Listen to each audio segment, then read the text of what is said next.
gracia de Cristo reanima tu amor. Abran sus Biblias, por favor, al capítulo 13, ya, del libro de Job, capítulo 13.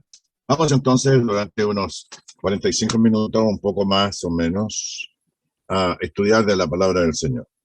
Quedamos la última vez, ¿verdad?, en el versículo 15 del capítulo 13.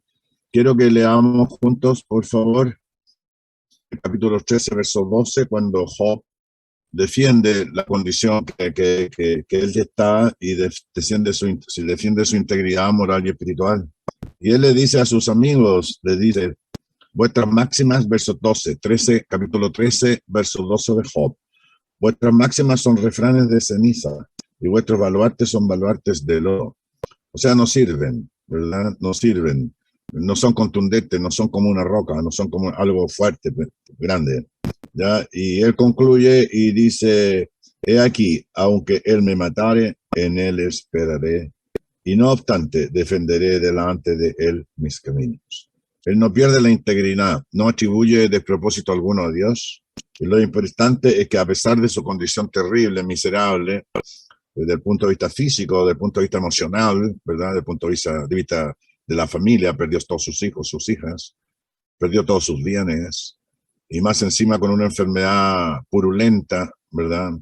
Muy fea, que cubre todo su cuerpo, de la coronilla hasta la planta de los pies, y el sufrimiento que eso implicaba y todo lo demás. Él no pierde su integridad, su confianza en el Señor. En el verso 15, 13, 15, he aquí, aunque él me matare, en él esperaré. Qué tremendo, ¿no?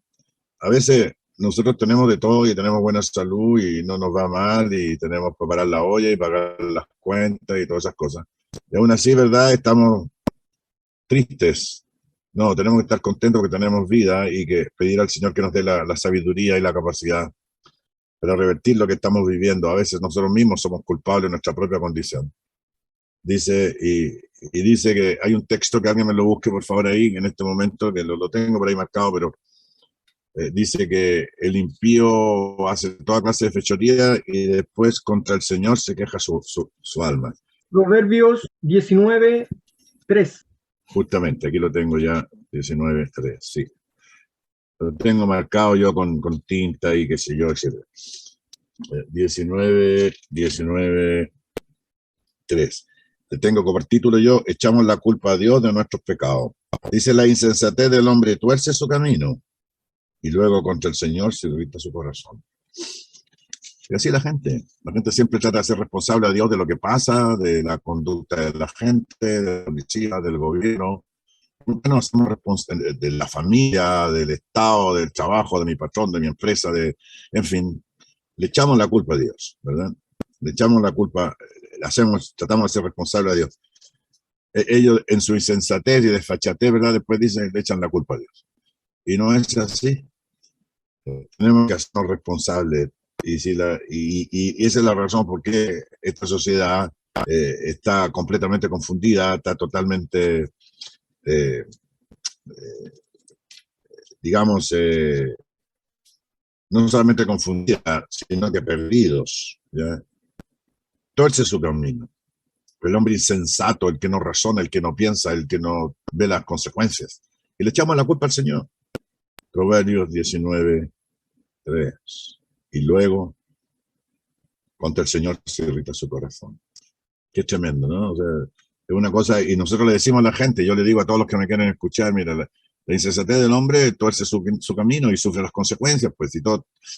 Esa es la otra cosa, que hay cosas que nosotros hacemos que son insensateces, moral, espiritual, de lo que sea.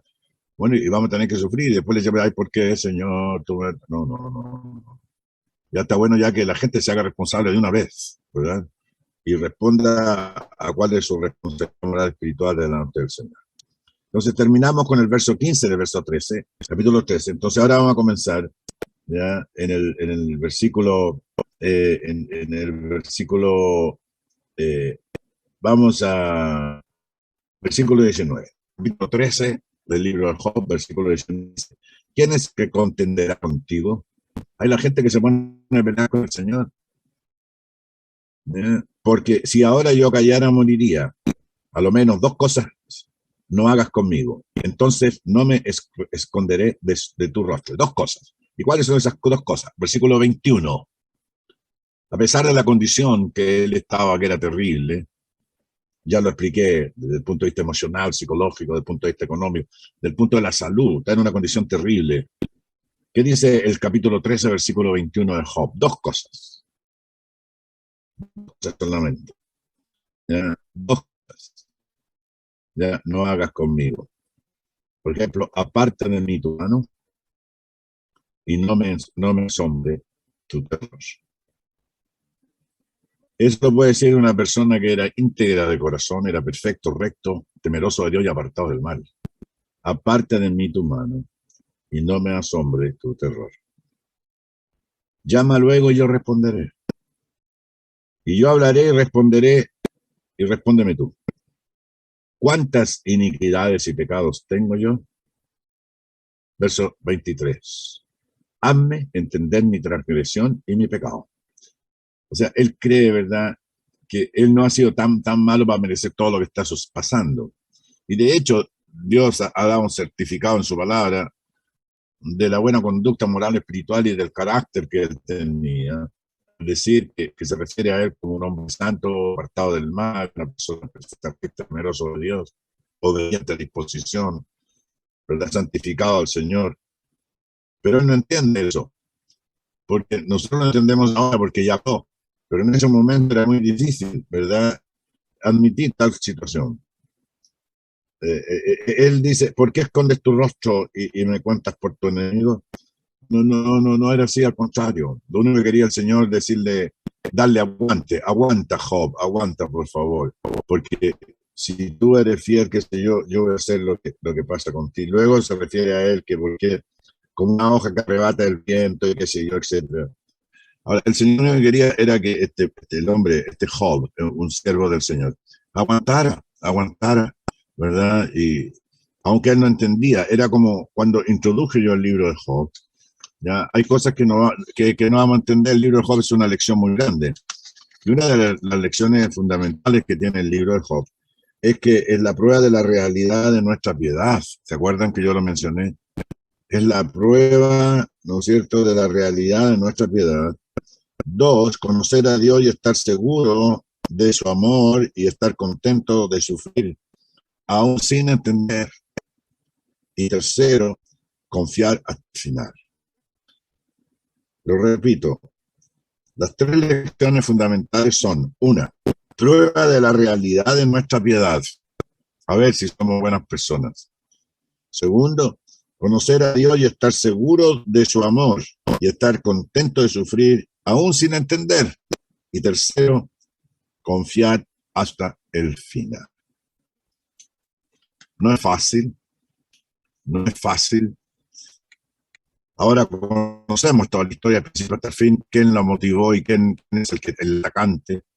Pero no es extraño que el mismo Satanás, Diabolos, ya el engañador, la serpiente antigua, el dragón, es el que nos ataca ahora también. Y a veces no vamos a entender, pero tenemos que confiar. A veces no va a probar nuestra piedad, tenemos que aguantar. Y al final el Señor nos va a reivindicar, ¿verdad?, en todas las cosas que necesitamos de él. Dice, para terminar el capítulo 13, dice, versículo 27, 13, 27, dice: pones además mis pies en el cepo y observas todos mis caminos, trazando un límite para las plantas de mis pies. O sea, en otras palabras, que Dios es el que tiene el control, ¿no es cierto?, que estamos encadenados al Señor, estamos unidos de una manera única, especial, y que Él conoce nuestros pasos. De manera que Él lo único que está reclamando aquí, Job, es que el Señor tenga misericordia de él, y que si ha pecado, que le muestre, y que está dispuesto a sufrir las consecuencias. Y mi cuerpo se va gastando como la carcoma, verso 28, y como vestido que roe la polilla. O sea, si hay expresiones gráficas de todo lo que está padeciendo, esas son. En el capítulo 14 vamos a ver 2 o 3 textos que yo tengo aquí, 4, 2, 3, 4, 3 textos, y vamos a tratar de hacer algunas aplicaciones. Ya, en el capítulo 14 de Job, versículo 1, dice, el hombre nacido de mujer, corto de días y hastiado de sinsabores. Sale como una flor y es cortado, y huye como la sombra y no permanece. Es lo que se llama la filosofía gráfica, la filosofía de las observancias, de las ocurrencias. El hombre en la antigüedad, y antes que existiera la ciencia empírica, ¿ya? El hombre aprendía por medio de observar los acontecimientos. Y así fue creciendo, creciendo, hasta que fue creciendo el conocimiento, y ahora pues seguimos en las mismas, pero ahora ya tenemos otros elementos, otras herramientas que nos ayudan. ¿Ya? Por ejemplo, los señores que ven el tiempo en la televisión, después de estudiar los cúmulos y todo lo demás, los vientos y la tierra y todo lo demás, etcétera, bueno, pueden predecir algunas cosas, pero esas predicciones a veces cambian porque la naturaleza es así, puede cambiar y es cambiante. El mar cambia, tiene cuatro cambios el mar en el día. En la mañana, a la mediodía, en la tarde, al anochecer, a la medianoche, y todo va a depender de muchos parámetros. Entonces a veces se equivocan, pero están trabajando con elementos que sí conocen. Y como la ley que gobierna la Tierra son leyes constantes, y aunque tienen una variante, ¿verdad?, que permite que de repente se disipe algunas cosas, bueno, ellos trabajan con elementos que sí se comportan de acuerdo a las leyes que están establecidas. La lluvia no es otra cosa, ¿verdad?, que acontecimientos climáticos que obedecen a leyes atmosféricas que se producen en la Tierra. Y entonces no es tan difícil. Antes no, la gente observaba, no decía, mira, si se tapa el Mayaca, va a llover. O la cordillera, si baja, qué sé yo, etcétera, no se ven los cerros, va a llover. Y así la gente tiene distintas referencias. En cada ciudad hay una referencia para predecir si llueve o no llueve, y qué sé yo, etcétera. O el Señor Jesucristo mismo dice, miráis al cielo, las estrellas y todo lo demás, dice, y conocéis los tiempos y las sazones, pero no sois capaces espiritualmente de conocer las condiciones de que yo soy el Mesías, el Hijo de Dios, ¿verdad?, el enviado del Señor. ¿Y qué es lo que es el hombre nacido de mujer? Como si naciéramos de otro lado, ¿no? No, pero nacido de mujer en el sentido, es una expresión poética ya muy buena, en el sentido de que, bueno, venimos de una mujer. Sale como dice, corto de día y hastiado de sinsabores. Si alguien puede entender esto y filosofar aquí una hora sobre corto de días, los días se hacen cada vez más cortos. ¿Ya? Yo me acuerdo cuando tenía 20 años, 17 años, 15 años, y tengo 76, entonces ni me enteré cómo llegué a los 76. Pero así es la vida es muy corta, y a veces hacemos cosas como dice el Señor, hacemos nuevas cosas, hacemos proyectos nuevos y planes. Yo ya hace un tiempo, a esta fecha, hace ya un buen tiempo, algunos años, que cuando yo cumplí más o menos como 70 por ahí, yo me puse cortoplacista. Yo ya hice lo que tenía que hacer, nací, crecí, me hice hombre, formé una familia, crié hijos, terminé, ahora sigo con los nietos, los bisnietos. Pero ya no es mi responsabilidad, porque es la responsabilidad de sus padres, ¿verdad?, etcétera. Pero soy parte, ¿verdad?, de ese núcleo, ¿verdad?, de esos familiares y todo lo demás. Pero ya no tengo facultad, ni el banco me presta plata porque soy un peligro viviente. ¿Ya? ¿Por qué? Porque así la cosa. Ya se nos terminó el tiempo. Es corto de día y hastiado de sinsabores. Hay gente que pasa toda la vida ya masticando sueños y chuteando piedra. Y desgraciadamente es así.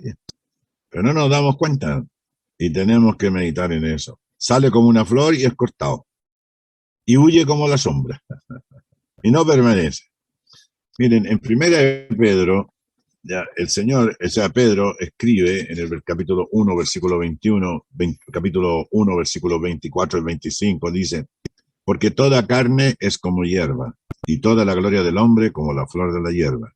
La hierba se seca y la flor se cae, mas la palabra del Señor permanece para siempre. Y no solamente la palabra del Señor permanece para siempre, sino que todas sus promesas también. Pero nosotros a veces nos creemos indispensables. Se murió la reina Isabel, ¿verdad?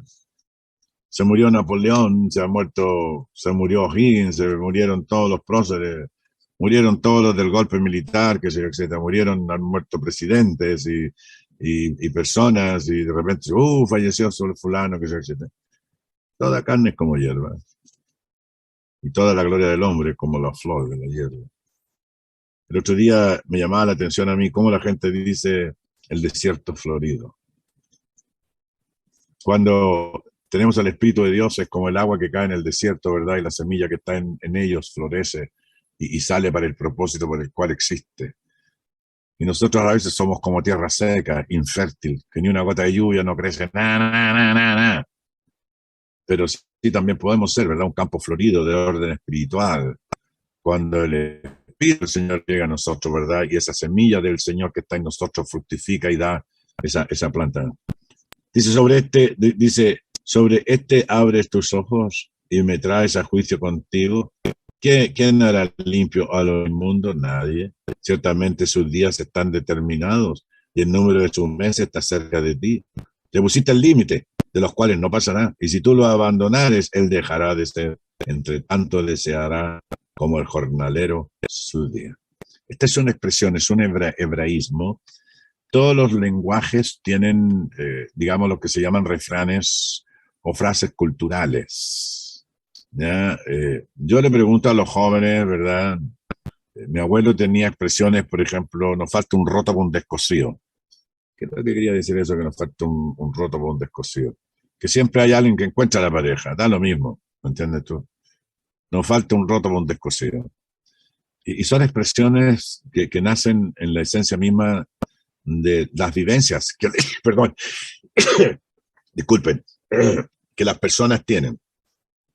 Y la palabra de Dios siempre tiene esas expresiones y esos dichos que usan los escritores de la Biblia, tienen aplicación espiritual, ¿verdad? Cuando meditamos en ellas. No es una filosofía barata, sino que es la filosofía de la esencia misma de lo que somos, ¿ya? Y de lo que Dios ha revelado en su palabra. Dice, mas el hombre morirá y será cortado, versículo 10. Perecerá el hombre, ¿y dónde estará él? Como las aguas se van del mar y el río se agota y se seca. Así el hombre yace y no vuelve a levantarse. Hasta que no haya cielo, no despertarán, ni se levantarán en sus sueños. O sea, ¿verdad? Mirando algo más allá del sepulcro. Oh, dice el verso 13, oh, quien me diera que me escondiese en el Seol, que me encubriese hasta apaciguar tu ira, que me pusiste plazo y de mí te acordarás. De mí te acordarás. Son expresiones, ¿verdad? Todos tenemos un plazo, todos tenemos una fecha de caducidad. Somos como los yogures. ¿Ya? Hoy día tenemos que estar muy presentes porque andan unos sinvergüenzas vendiendo, digamos, reciclando el salmón podrido y vendiéndoselo a la gente. Bueno, si el hombre muriere, ¿volverá a vivir? La pregunta que se hace, ¿no? ¿Y qué es lo que dice? Todos los días de mi edad esperaré hasta que venga mi liberación. Entonces llamarás y yo te responderé. Tendrás afecto, dice, a la hechura de tus manos. Somos criaturas divinas. Dios está pendiente y sabe lo que hay en nosotros. Pero ahora me cuentas los pasos y no das tregua a mi pecado. Tienes sellada en saco mi prevaricación y tienes cosida mi iniquidad. O sea, está ya sellado para enviarlo ya el destino. Ahora ante en barco, ahora en avión o en container, también en barcos. El otro pensamiento que está en el capítulo 14 comienza en el verso 18, la filosofía verdadera. ¿Ah? Vamos a ver, verso 18, 14, 18, dice, ciertamente el monte que cae se deshace y las peñas son removidas de su lugar. Cuando yo veo esos programas en el Discovery Channel o en esos canales, ¿verdad?, culturales que hay, hablan de la formación de la tierra, las capas, ¿verdad?, cómo se pueden leer, ¿no es cierto?, los cimientos, ¿cómo se llama?, los vestigios, ¿cómo se llama?, las evidencias, ¿verdad?, que antes un desastre muy grande, se inundó algo, se hundió la tierra, reventó, subió, bajó, qué sé yo, etc. ¿Ya? Y entonces ahí están, ciertamente el monte que cae se deshace. Ayer, antes de ayer, el otro día, no sé cuánto, hubo la explosión, ¿verdad?, de una montaña. Ustedes saben que la Tierra está llena de cráteres y ahora de socavones. El otro día leía yo un artículo sobre qué es lo que son los socavones de la mina. Bueno, eso va a suceder porque si la Tierra está hueca adentro, qué sé yo, etcétera, y todo lo demás, entonces, bueno, eso es lo que va a suceder. Y dicen que se usan las minas, no a tajo abierto, sino subterráneas, porque el mineral es más fácil hacer el túnel, ir donde está y sacarlo que no dar vuelta a montaña entera. Pero bueno, como sea, ciertamente el monte que cae se deshace y las peñas son removidas de su lugar. A veces por leyes naturales, a veces cataclismos, terremotos, ¿verdad? Inundaciones. Se habla mucho de continentes que antes que existiera el mundo como está, se habla del Pangean, la Pangea. Pregúntale a Google usted, se escribe Pangea, P-A-N, Pangea, una sola palabra, Gea. Ya, la forma, el pan como era en el principio de la Gea, de la Tierra. Ya de ahí viene la palabra geológico, de ahí viene la palabra. Bueno, los geólogos también han estudiado mucho eso, ¿ya? Y han llegado a muchas conclusiones que son muy interesantes. Pero ahí están. Y cuando era sola, la Pangea estaba unida a Sudamérica con África. Y un cataclismo y se hundió todo eso y salió al mar del Atlántico. ¿Cuántos años hace eso? No sé. Algunos piensan que son unos miles de años. Bueno, la Biblia no contiene esa información. Dice que en el principio creó Dios los cielos y la tierra. ¿Cuánto tiempo? No sabemos nada, pero ahí está. Y había que pasar de un continente a otro si se producían las migraciones, y etcétera, etcétera. Y las peñas son removidas de su lugar. Las piedras se desgastan con el agua impetuosa que se lleva el polvo de la tierra. Hay una expresión en Chile, cuando sigue un rumor y ese rumor parece que es verdadero, se dice, cuando el río suena, cuando las piedras suenan, ¿no es cierto? Quiere decir que el ruido muete el ruido, ¿ya? Y las piedras salen redonditas, ¿se acuerdan? Algunas redonditas, medias chatas, medias que sea. Son a través del agua. Hay un suplicio de la gota del agua, lo hacían los orientales. Ya, acostaban a una persona, dejaban caer una gota de agua en la frente, que se yo, hasta que el hombre se desesperaba y qué sé yo, etcétera, y todo lo demás. Y luego va golpeando y va haciendo un desgaste tremendo. El agua tiene una capacidad de erosionar tremenda. ¿Ya? Imagínense usted el Gran Cañón. Yo viví en Phoenix, Arizona, donde está The Grand Canyon, el cañón del río Colorado. Hay lugares donde tiene una profundidad aproximada de más de 600 metros de profundidad y más. ¿Ya? Y el agua está allá abajo y están ¿cómo se llama? Las marcas geológicas, ¿verdad? Y todo ese tipo de cosas. Así que esta es la filosofía verdadera, no especulaciones. La Biblia lo dice, no con palabras científicas actuales, pero los geólogos ahí están, estudian los vestigios, ¿verdad?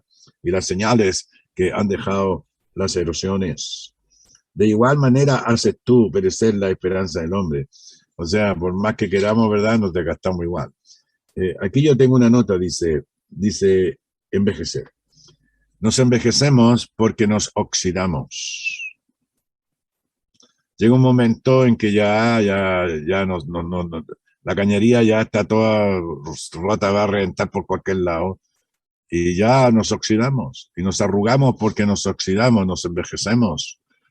Se produce el desgaste de material, somos química y esa química va erosionando todo lo que somos.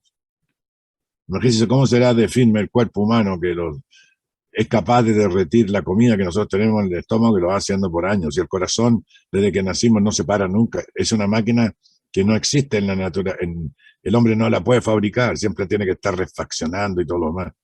El hombre tiene un corazón que dura toda la vida. Algunos le anda hasta... Yo acabo de ser testigo de un señor de 93 años, otro de 97 años. Todavía su corazón le funcionaba y nunca se le descompuso. Pero llega un momento en que se desgasta la maquinaria, el material, desgaste de material. Y se produce eso, de igual manera haces tú perecer la esperanza del hombre. Para siempre será más fuerte que él, y él se va. Demudará su rostro y le despedirás. Sus hijos tendrán honores, pero él no lo sabrá. o serán humillados y no entenderá de ellos. Mas su carne sobre él se dolerá y se entristecerá en él su alma. Hermanos, a veces la gente dice tanta tontería y en esa tontería está llena de ignorancia. Ignore del latín que no sabe. Ignorante. No es lógico. La palabra logique griega que significa razonable. No es razonable. Y ahí estamos el hombre debatiéndonos. Encienda la tele, nadie habla de Dios, nadie habla del hombre, nadie habla de ninguna cosa. Nadie habla de las cosas profundas, son todas cosas superfluas, cosas vanas, y ahí está. Y la mujer es bonita y el hombre o hermoso terminan unos viejitos ahí todos arrugados, la viejita también, y después desaparece todo eso, se desvanece. Había un dicho que decía uno de mis abuelos, decía que no hay que buscar la mujer bonita porque después se le pasa. Y es cierto, y el hombre también, ¿verdad? Y él decía, búscate una mujercita, y eso quería decir, era una mujer que fuera de su casa, que lo quisiera, criar a sus hijos, llevar a su casa, etcétera, etcétera. Entonces viene la reprimenda de Elifaz, reprende en el versículo 2, el hombre sabio se refiere a Job, ¿verdad? El verso 15, Elifaz dice, de Temán, del pueblito de Temán, dice, proferirá el sabio vana sabiduría y llenará su vientre de viento solano. O sea, te estás inflando, qué sé yo, con la propia sabiduría tuya, qué sé yo. O sea, trata de descalificar a Job, que era uno de los sabios de entonces, y Elifaz, Bildad, Sofar y Eliú también eran el más joven de ellos.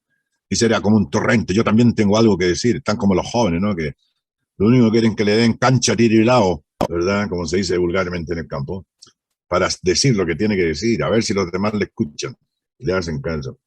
Pero en los sabios está la sabiduría. No quiere decir que todos los viejos son sabios, hay viejos que somos necios,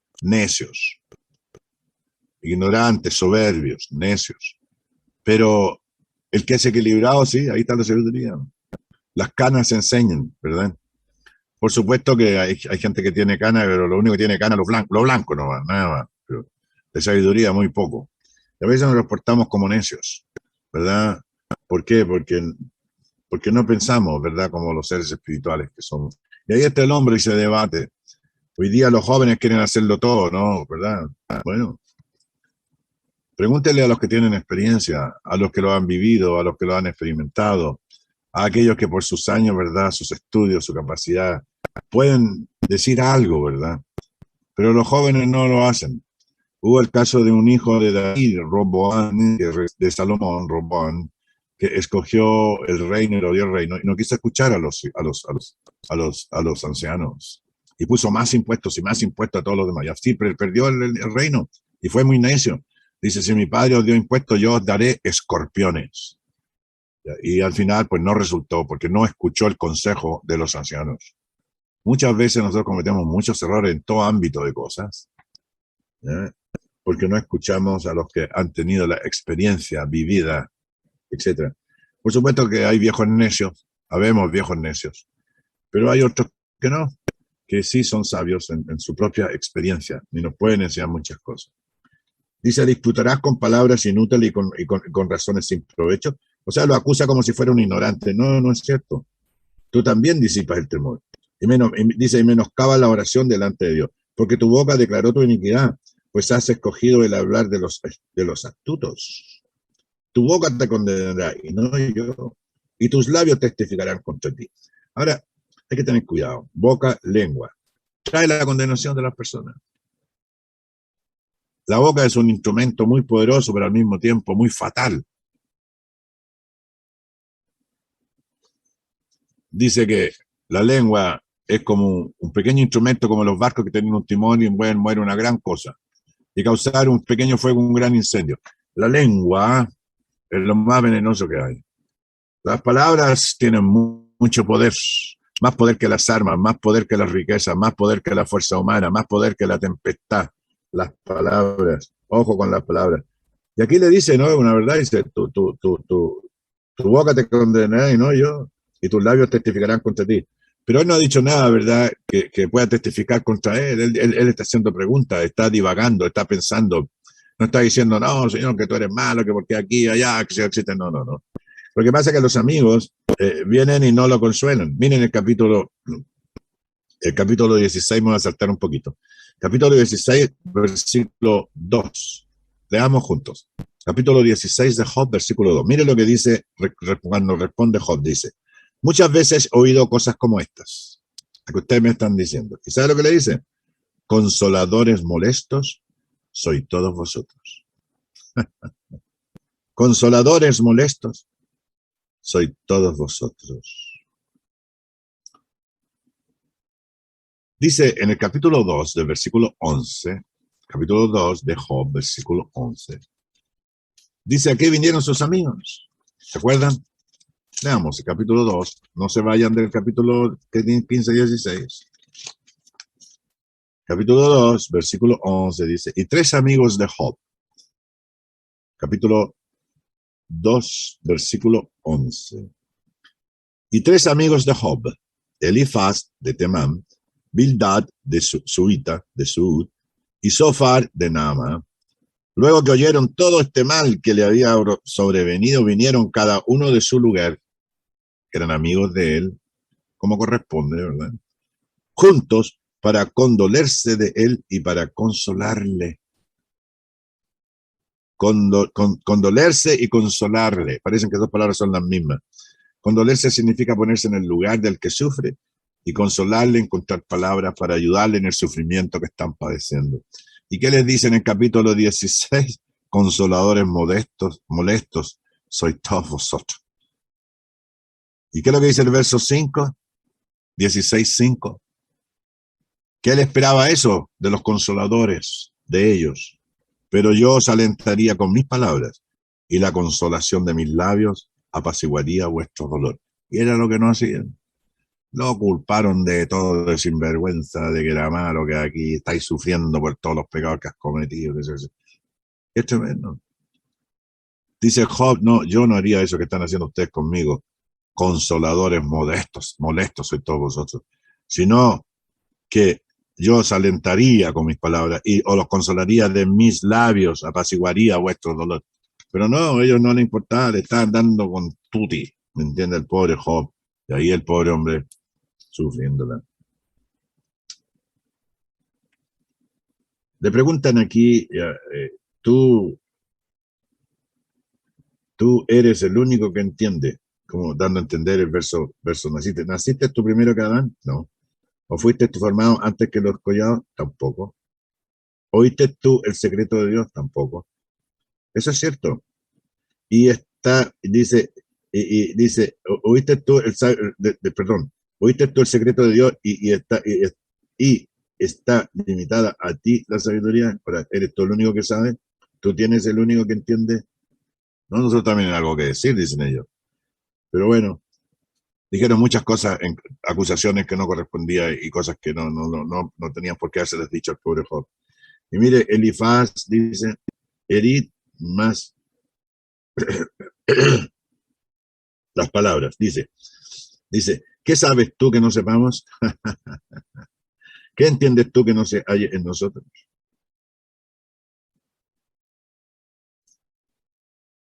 Y aquí dice lo que estábamos hablando recién. Dice, cabezas canas y hombres muy ancianos hay entre nosotros, mucho más avanzados en días que tu padre.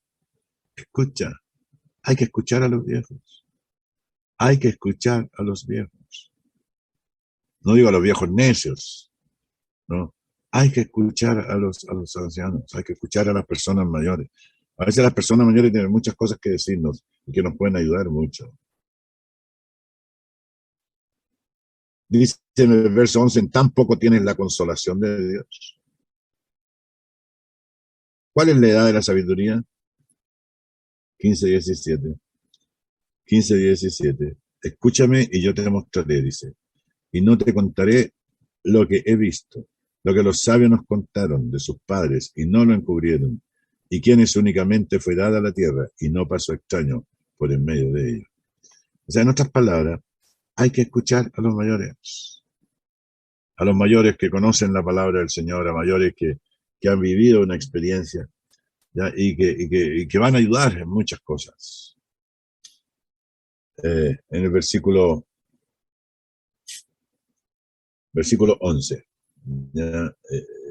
Primer discurso, dulce a ti, en tan poco tienes la consolación de Dios y las palabras que con dulzura se te dicen. Bueno, ¿eran realmente dichas con dulzura de parte de ellos? No tanto, ¿no?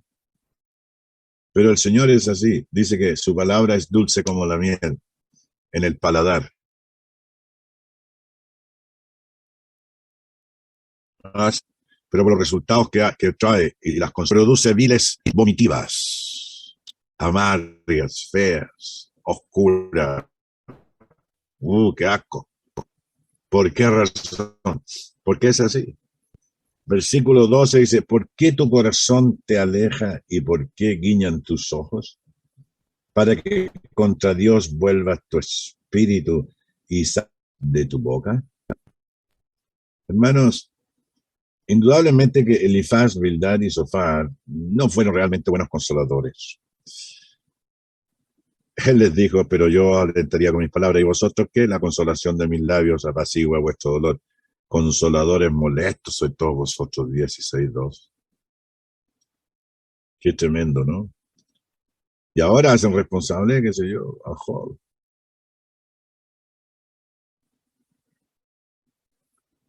He aquí en tus santos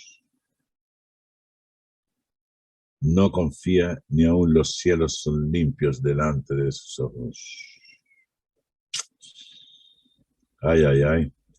Cuanto menos el hombre abominable y vil, hablando de Job, que Job es malo, que bebe la iniquidad como agua, es cierto. Y entonces aquí le manda varias cosas que son muy fuertes de parte de Elifaz a pobre Job.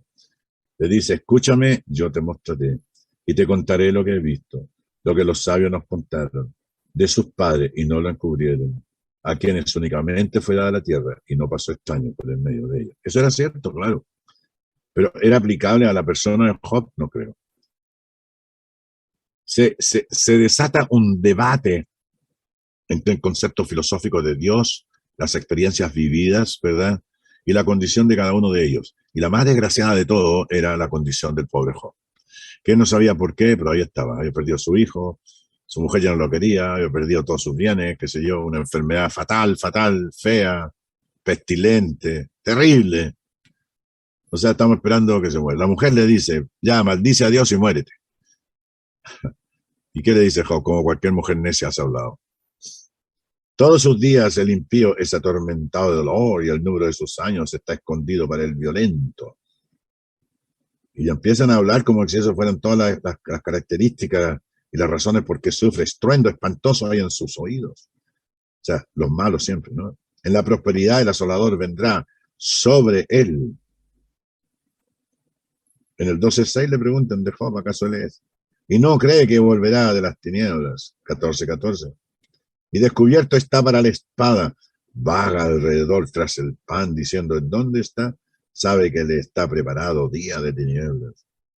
¿Qué manera? ¿Cómo tratar así a este pobre hombre? Tribulación y angustia le turbarán y se esforzarán contra él como un rey dispuesto para la batalla. Claro, eso es lo que le pasaba a los malos, pero no era el caso de Job, pero yo pensaba que Job era así, por cuanto él extendió su mano contra Dios. Ay, ay, ay. Y se portó con soberbia contra el Todopoderoso. Eso no es cierto tampoco. Corrió contra él con cuello erguido, con la espesa barrera de sus escudos, porque la gordura cubrió su rostro e hizo pliegues sobre sus ijares. El diccionario dice que gordura entre las costillas falsas y las caderas, pero nosotros decimos neumático. E hizo pliegues sobre sus ijares. El diccionario de la lengua real española dice gordura entre las costillas falsas y las caderas. Los neumáticos, hay gente que tiene neumáticos, ¿verdad? Y digo hombres y mujeres, claro. Y habitó las ciudades asoladas, las casas inhabitadas que estaban en ruinas. No prosperarán ni durarán sus riquezas, ni extenderá por la tierra su hermosura, no escapará de las tinieblas, la llama secará sus ramas y con el aliento de su boca perecerá. Está diciendo la verdad, pero Job dice, muchas veces he oído cosas como estas. Consoladores molestos, sois todos vosotros. No confíe el iluso en la vanidad, porque ella será su recompensa. Claro, él será cortado antes de su tiempo también, y sus renuevos no reverdecerán también, y perderá su agraz como la vid, y derramará su flor como el olivo, ¿sí? Porque la congregación de los impíos será asolada, y fuego consumirá las tinieblas de soborno. Concibieron dolor, dieron a luz iniquidad, y en sus entrañas traman engaño. Es cierto. Pero ellos están tratando de ¿cómo se llama?, de hacer responsable a Job de todas esas conductas y de tratar de aplicar todos esos epítetos en contra de este pobre hombre. Responde Job, capítulo 16, del 1 al 5. Y ahí quiero terminar. Ahí quiero terminar. Dice Job, muchas veces he oído cosas como estas. Consoladores molestos, sois todos vosotros.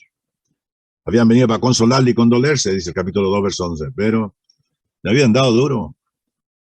En vez de consolarse, nosotros tenemos una gran responsabilidad. Cuando hay alguien que está sufriendo, ya sea por una enfermedad, murió su hijo, murió su hija, se le quemó la casa o qué sé yo, lo que haya sido, tenemos que consolar a esa persona. No ir a decirle, no, esto te pasa porque eres malo, pecador, por esto y lo otro, que sé yo, etc. ¿Tendrán fin las palabras vacías, lo que ustedes me están diciendo? ¿O qué te anima a responder cuando yo podría hablar como vosotros? Yo también soy entendido. Si vuestra alma estuviera en lugar de la ruina, yo podría hilvanar contra vosotros palabras, como lo están haciendo ustedes, hilvanando una con otra para hacerme mal. Yo también podría hacer lo mismo con ustedes si ustedes están en esa condición. Y sobre vosotros mover mi cabeza. Pero yo no haría tal cosa como ustedes lo están haciendo. Ustedes me están aquí haciendo sufrir, menospreciándome. Pero yo os alentaría con mis palabras. Y la consolación de mis labios apaciguaría vuestro dolor. ¿Qué lección más grande para que no seamos tan bruscos, tan arrogantes, tan soberbios, tan malos? No, ¿qué le pasa a esto porque anda mal? A veces hay que tener mucha paciencia. Vamos a retomar esto la próxima semana, si el Señor lo permite, ya sobre el tema, y me quiero detener un poquito, pero yo os alentaría con mis palabras y la consolación de mis labios apaciguaría vuestro dolor. Para que ustedes entiendan que estos amigos de él, en vez de ser buenos consoladores, a condolerse y consolarle, pues venían a darle duro, a ser responsable de todo. Y él dice, no, yo sé tanto como vosotros, y si ustedes estuvieran en la condición que yo estoy, yo haría dos cosas. Les alentaría con mis palabras, no como vosotros, que me desalentáis y no sois responsable de que soy malo, que aquí y que allá, y la consolación de mis labios, con palabras dulces y otras cosas más, trataría de apaciguar vuestro dolor. Pero vosotros no tenéis compasión de mí. Me han dado duro. Por eso después el Señor dice que trataron tan mal a Job que dice que tienen que hacer sacrificio. Y él hace sacrificio por ellos. Y por intermedio de Job, ¿verdad?, el Señor perdona a estas personas. Acuérdense ustedes que el Señor lo pone como ejemplo, ya el Señor en los profetas, Jeremías, creo que fue Jeremías o Isaías. Dice que si estuvieran, o Ezequiel. Dice, a ver, vamos a ver ese texto antes de terminar.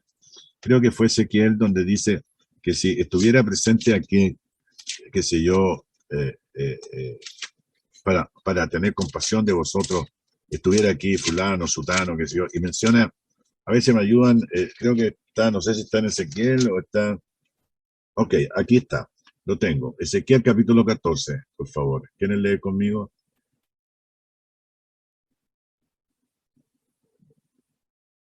Ok, capítulo 14 de Ezequiel, versículo 13. Dice, hijo de hombre, cuando la tierra pecare contra mí rebelándose pérfidamente, y extendiere yo mi mano sobre ella, y le quebrantare el sustento del pan, y enviare en ella hambre, y cortare de ella hombres y bestias. Versículo 14.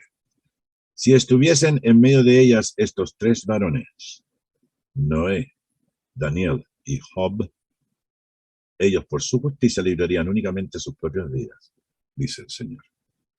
No hay nadie que pueda mediar excepto Dios. Pero hay hombres que por su carácter moral y espiritual, perfecto, recto, temeroso de Dios y apartado del mal, van a recibir la bendición del Señor.